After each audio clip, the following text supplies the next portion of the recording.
Welcome to మెగానే TV. Jubilee Hills ఉప ఎన్నికలకు నోటిఫికేషన్ విడుదలైంది. అప్పటి నుంచి ప్రధాన పార్టీలు అభ్యర్థుల వేటలో పడ్డారు. అభ్యర్థుల ఎంపికలో అధికార పార్టీ కాంగ్రెస్ మాత్రమే వెనుకంజలో ఉందని అంతా భావించారు. కానీ నోటిఫికేషన్ విడుదల కాగానే అభ్యర్థిని ప్రకటించారు. ఈసారి నవీన్ యాదవ్కు జూబ్లీ హిల్స్ టికెట్ దక్కింది. నవీన్ యాదవ్ గెలుస్తాడనే ధీమా కూడా అధికార పార్టీలో వ్యక్తమవుతున్న క్రమంలో ఆయన గురించి మరిన్ని ఆసక్తికర అంశాలు ఈ స్టోరీలో తెలుసుకుందాం.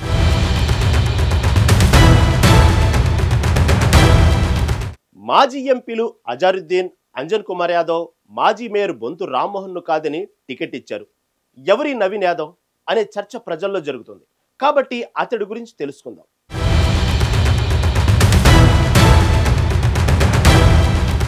నవీన్ యాదవ్ ఓ సాధారణ కుటుంబంలో పుట్టి పెరిగి స్వయం కృషితో ఎదిగారు. తండ్రి చిన్న శ్రీశైలం యాదవ్ బాటలో నడుస్తూ రియల్ ఎస్టేట్ రంగంలో అడుగుపెట్టిన నవీన్ యాదవ్ అంచెలంచెలుగా ఎదిగి తెలంగాణలోని ప్రముఖ రియల్టర్ల సరసన చేరారు. ఇలా రియల్ ఎస్టేట్ రంగంలో తనకంటూ ప్రత్యేక గుర్తింపు తెచ్చుకున్న నవీన్ రాజకీయాల్లో అడుగు పెట్టారు.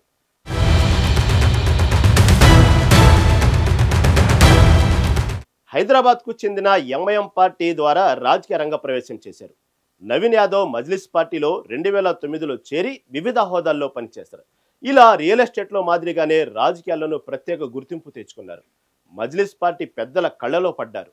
దీంతో తెలంగాణ రాష్ట్ర ఏర్పాటు తర్వాత జరిగిన మొదటి అసెంబ్లీ ఎన్నికల్లో హైదరాబాద్ పరిధిలోని జూబ్లీ హిల్స్ నుండి నవీన్ను బరిలోకి దింపింది మజ్లిస్. ఈ ఎన్నికల్లో టీడీపీ అభ్యర్థి మాగంటి గోపినాథ్ చేతిలో ఓడిపోయారు. ఈ ఓటమి తర్వాత ఎంఐఎంలో నవీన్ యాదవ్ హవా తగ్గింది. దీంతో 2018 అసెంబ్లీ ఎన్నికల్లో అతడికి మరో అవకాశం ఇవ్వలేదు. అయినా అతడు వెనక్కి తగ్గలేదు.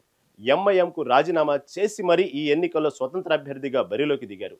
ఏ పార్టీ మద్దతు లేకుండా ఏకంగా 18,817 ఓట్లు సాధించి తన సత్తా ఏమిటో చూపించారు.